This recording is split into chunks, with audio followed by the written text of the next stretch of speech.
teman-teman serta dosen pengajar mata kuliah Sistem Informasi Manajemen, kami dari kelompok 2 akan mempresentasikan materi dari bab 2 dengan judul Sistem Informasi, Organisasi, dan Strategi.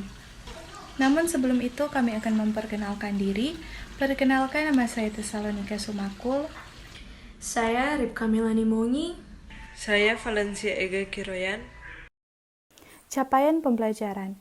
Pada bab 2 ini terdapat 4 tujuan pembelajaran yang akan membahas yang pertama yaitu organisasi dan sistem informasi, kedua disruptif teknologis, ketiga dampak sistem informasi, dan yang keempat tujuan strategis bisnis dari sistem informasi. Hubungan organisasi dan sistem informasi. Organisasi adalah struktur sosial yang mengambil sumber daya dari lingkungannya untuk diproses menjadi produk atau jasa. Sebuah organisasi lebih stabil apabila kelompok informal lainnya seperti kelompok belajar, kelompok peserta arisan, dan lain sebagainya. Gambar di bawah ini merupakan pandangan perilaku organisasi. Definisi yang lebih realistis dari suatu organisasi adalah kumpulan hak, hak khusus, kewajiban, dan tanggung jawab secara seimbang selama periode waktu tertentu melalui konflik dan resolusi konflik. Cara kerja dasar organisasi seperti gambar di bawah ini, lingkungan menyediakan modal dan tenaga kerja merupakan faktor utama produksi. Modal dan tenaga kerja ini adalah sebagai input organisasi, lalu organisasi mengubah masukan ini menjadi produk atau jasa sebagai proses produksi.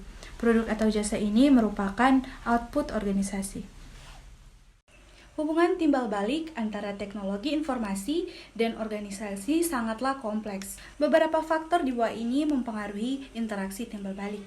Yang pertama ada lingkungan perusahaan, kedua budaya, 3 struktur organisasi, 4 proses bisnis, 5 politik perusahaan, dan 6 keputusan dari manajemen. Fitur organisasi. Semua organisasi modern memiliki fitur atau karakteristik tertentu. Organisasi berusaha untuk merekrut dan mempromosikan karyawan berdasarkan kualifikasi, teknis, dan profesionalisme. Berikutnya, disruptive innovation. Teori ini diperkenalkan pada tahun 1995 dan terbukti menjadi cara berpikir yang kuat tentang pertumbuhan yang didorong oleh inovasi. Teori ini ditulis oleh profesor, penulis, dan pengusaha Clayton Christensen dalam bukunya The Innovator's Dilemma. Menurut Christensen bahwa disruptive innovation adalah produk atau layanan baru yang memberikan kesederhanaan, kenyamanan, keterjangkauan, dan menggantikan produk dan layanan yang sudah mapan di pasar sehingga mengganggu pasar atau industri yang sudah mapan. Nah, disruptive innovation ini merupakan produk pengganti yang memiliki kinerja lebih baik daripada produk sebelumnya. Contohnya, mobil pengganti kuda sebagai pengangkut, iPod buatan Apple menggantikan CD player, dan lain sebagainya. Christensen membedakan antara disruptive innovation menjadi dua, yaitu low and disruption dimulai ketika penantang melayani bisnis tingkat bawah yang biasanya adalah pasar dengan profit yang lebih rendah bagi petahana. Sehingga ketika bisnis baru ini masuk, para petahana tidak tertarik karena hanya fokus pada margin dengan keuntungan yang lebih besar. Penantang kemudian bergerak naik menyerang margin segmen berikutnya. Proses ini berlanjut terus sampai menangkap seluruh segmen pasar. Yang kedua, new market disruption, menargetkan pelanggan ketika kebutuhannya tidak terakomodasi atau terpuaskan dengan teknologi yang ada. Dampak sistem informasi bagi organisasi dan bisnis perusahaan. Sistem informasi telah menjadi alat yang integral, online, dan interaktif yang terlibat sangat dalam pada setiap tahapan beroperasinya suatu organisasi dan sangat menentukan dalam pengambilan keputusan pada organisasi besar. Dengan adanya teknologi informasi, jumlah manajer tingkat menengah dan staf bagian administrasi dapat dikurangi karena tugas-tugas mereka dapat digantikan oleh teknologi informasi. Di sisi lain, terjadi penurunan biaya teknologi informasi yang sejalan dengan pergantian tenaga kerja yang secara historis biayanya harus terus meningkat. Teknologi informasi menghasilkan penurunan jumlah manajer menengah dan bagian administrasi. Oleh karena itu, biaya teknologi informasi harus sebanding dengan biaya tenaga kerja yang digantikan oleh teknologi informasi tersebut. Teknologi informasi membantu perusahaan melakukan pembelian dalam ukuran yang tepat sehingga dapat mengurangi transaction cost, yaitu biaya yang dikeluarkan ketika sebuah perusahaan harus membeli apa yang tidak bisa dibuat sendiri. Dampak pada organisasi dan perilaku. Yang pertama, IT flattens organization. Teknologi informasi memfasilitasi pendataran hierarki struktur organisasi suatu perusahaan dengan memperluas penyebaran informasi untuk memberdayakan karyawan tingkat menengah dan tingkat rendah untuk meningkatkan efisiensi manajemen. Sebagai contoh, setelah mengimplementasikan aplikasi komputer organisasi akan membutuhkan lebih sedikit manajer, karena satu manajer dapat mengelola banyak hal dengan menggunakan aplikasi. Yang kedua, post-industrial organization. Teori-teori perindustrial lebih didasarkan pada sejarah dan sosiologi daripada ekonomi, juga mendukung gagasan bahwa teknologi informasi harus meletakkan hierarki. Post-industrial organization menunjukkan bahwa pekerja profesional cenderung self-managing, sehingga proses pengambilan keputusan menjadi tidak harus terpusat. Pengetahuan dan informasi tersebar terlebih luas di seluruh tingkat perusahaan. Yang ketiga, resistance to change. Implementasi sistem informasi membutuhkan berbagai perubahan, antara lain perubahan personal dan rutinitas individu yang dapat membuat kurang nyaman bagi mereka yang terlibat karena membutuhkan training tambahan yang kemungkinan besar tidak ada kompensasi tambahan. Baiklah, berikut ini merupakan hal-hal yang berpengaruh pada desain sistem informasi.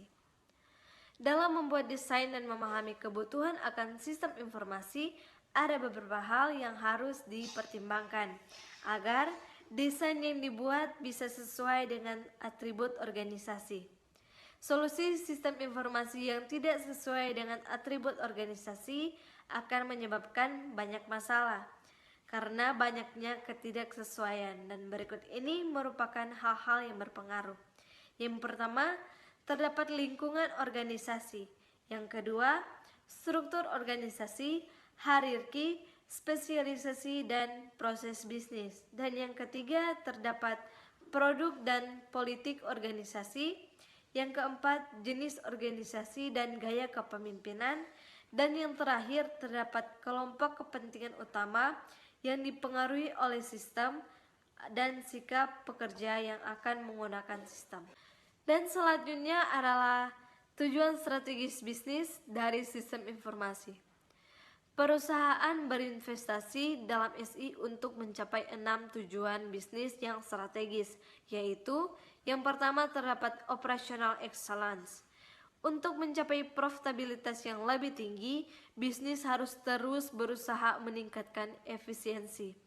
SI dan TI adalah alat yang paling penting bagi manajer untuk meningkatkan efisiensi dan produktivitasnya yang lebih tinggi. Dan yang kedua terdapat new products, service, and business models. SI dan TI adalah alat utama yang memungkinkan perusahaan untuk menciptakan produk dan layanan baru, serta model bisnis yang sama sekali baru.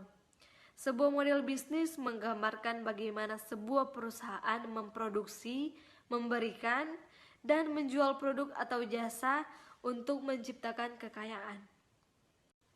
Dan yang ketiga terdapat customer and supplier intimacy. Ketika bisnis benar-benar mengenal pelanggannya dan melayani pelanggannya dengan sangat baik, maka pelanggan itu akan kembali dan membeli lagi dalam perusahaan tersebut. Hal ini menimbulkan keuntungan, demikian juga dengan pemasok. Semakin banyak suatu bisnis melibatkan pemasoknya, maka semakin baik pemasok dapat memberikan masukan penting. Hal ini akan menurunkan biaya. Yang keempat terdapat improved decision making. SI dan TI telah memungkinkan semua tingkat manajemen dapat menggunakan data real time, saat mengambil keputusan atau membuat keputusan. Saat ini keputusan bisnis tidak bisa diambil berdasarkan institusi bisnis semata, namun perlu sandaran informasi yang akurat yang bisa dipertanggungjawabkan. Yang kelima, terdapat competitive advantage. Ketika perusahaan mencapai satu atau lebih dari tujuan operasional bisnis seperti operational excellence, new products, service, and business models, customer supplier intimacy, and profit decision making, kemungkinan perusahaan telah mencapai keuntungan atau keunggulan yang kompetitif. Dan yang terakhir terdapat survival. Agar tenggelam oleh pesaing, perusahaan harus berinvestasi dalam SI dan TI karena SI dan TI telah menjadi kebutuhan yang mendesak untuk dilakukan. Demikianlah dari kami kelompok 2, sekian dan terima kasih.